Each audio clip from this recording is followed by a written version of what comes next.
Assalamualaikum warahmatullahi wabarakatuh. Perkenalkan, saya Maryam Aisatul Fuzia. Saya merupakan salah satu mahasiswa dari Universitas Darul Ma'arif dari program studi Pendidikan, Bahasa dan Sastra Indonesia.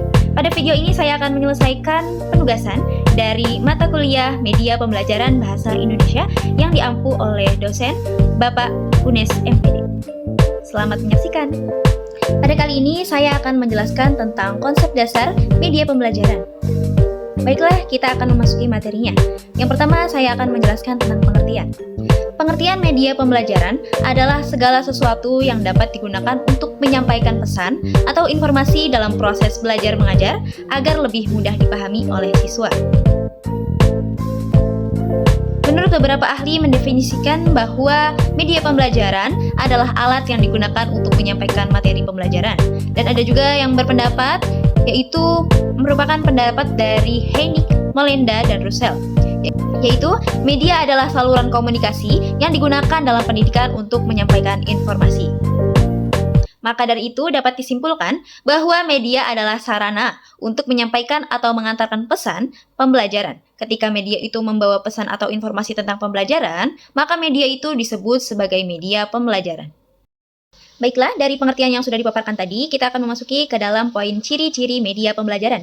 Ciri media pembelajaran ada 3. Yang pertama adalah ciri fiksatif, yang kedua adalah ciri manipulatif, yang ketiga adalah ciri distributif.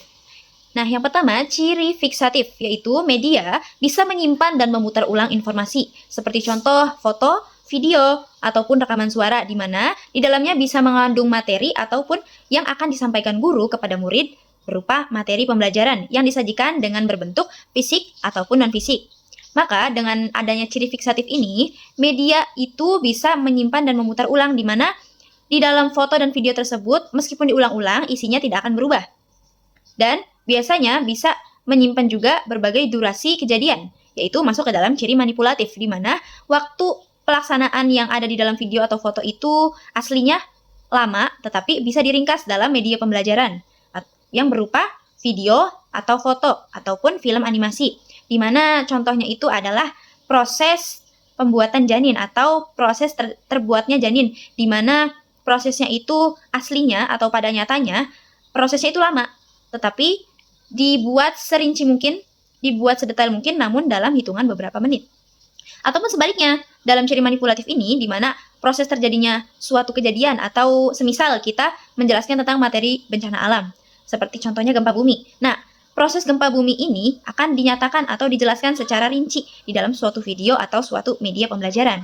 Sehingga siswa bisa belajar dengan lebih kritis dan bisa melihatnya secara langsung. Sehingga pembelajaran ini bisa menjadi lebih efektif dan membangun semangatnya siswa-siswa karena bisa langsung dilihat dengan indera penglihatan bahwa pembelajaran tentang gempa bumi ataupun pembelajaran tentang proses terbuatnya janin itu bisa dilihat dengan mata walaupun dengan media pembelajaran berupa video ataupun gambar. Dengan waktu yang singkat ataupun dengan penjelasan yang singkat juga. Dan yang ciri ketiga yaitu ciri distributif. Ciri distributif itu merupakan media yang dibagikan ke banyak orang, namun di waktu yang berbeda pun isinya tetap sama. Seperti contohnya video pembelajaran yang bisa ditonton oleh banyak siswa di tempat yang berbeda, walaupun berbeda, hasil yang didapatkan dalam video tersebut tetap sama, sehingga kualitasnya tetap sama, bisa ditonton berkali-kali. Dengan adanya ciri distributif ini, maka ciri keseluruhan dari media pembelajaran adalah yang pertama mengandung informasi ataupun informasi yang memang penting. Dan yang kedua, bisa meringkas ataupun menjabarkan materi di dalamnya. Yang ketiga, yaitu bisa disebarluaskan dimanapun, kapanpun kita berada. Sehingga dengan adanya media pembelajaran bisa membuat seorang guru praktis dalam menyampaikan materinya. Lalu di sini saya akan menjelaskan tentang fungsi media pembelajaran. Terdapat beberapa fungsi media pembelajaran. Yang pertama, fungsi atensi, di mana media pembelajaran ini bisa menarik perhatian siswa. Seperti contoh media gambar, video yang membuat siswa lebih fokus dalam memperhatikannya dan membantu siswa lebih tertarik, terutama pada pembelajaran yang awalnya kurang disukai. Seperti contoh pembelajaran matematika. Nah, di mana siswa itu sudah pusing melihat adanya teks-teks angka, teks-teks yang berupa angka. Nah, ketika disajikan dengan video atau sebuah gambar, maka siswa akan lebih fresh dan mampu untuk menyerap materi dengan baik. Yang kedua, media pembelajaran membantu membangun perasaan dan sikap, yaitu fungsi afektif. Media bisa memunculkan emosi dan mempengaruhi sikap siswa. Misalnya, gambar tentang bencana alam bisa membuat siswa lebih peduli terhadap lingkungan. Dan ketika siswa tersebut bisa melihatnya secara langsung, maka akan ada perubahan sikap pada saat pembelajaran. Dan siswa akan cenderung lebih semangat, akhirnya dia bisa memperhatikan dengan baik. Dan selanjutnya, fungsi media pembelajaran yang ketiga yaitu memudahkan pemahaman dan mengingat informasi, yaitu fungsi kognitif. Ketika seseorang atau siswa bisa melihat apa yang sedang dijelaskan oleh guru dengan langsung, seperti halnya tadi video tentang bencana alam ataupun video proses jadinya sebuah janin, maka pemahaman siswa akan lebih cepat dan pemahaman siswa akan lebih melekat dikarenakan siswa sudah memahaminya secara visual maupun audio. Yang keempat, fungsi media pembelajarannya yaitu membantu siswa yang kesulitan belajar. Fungsi yang keempat adalah fungsi kompensatoris, yaitu membantu siswa yang kesulitan belajar. Media sangat berguna bagi siswa yang sulit membaca atau memahami teks. Dengan bantuan gambar, video, ataupun lainnya, mereka bisa lebih mudah mengerti isi materi.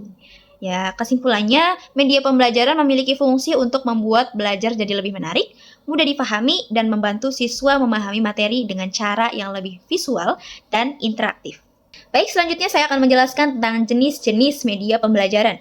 Yang pertama, ada media visual. Media visual itu bisa dilihat seperti contoh gambar, grafik, diagram, peta, ataupun foto. Bertujuan membantu siswa memahami materi melalui tampilan visual yang menarik dan pastinya mudah diingat.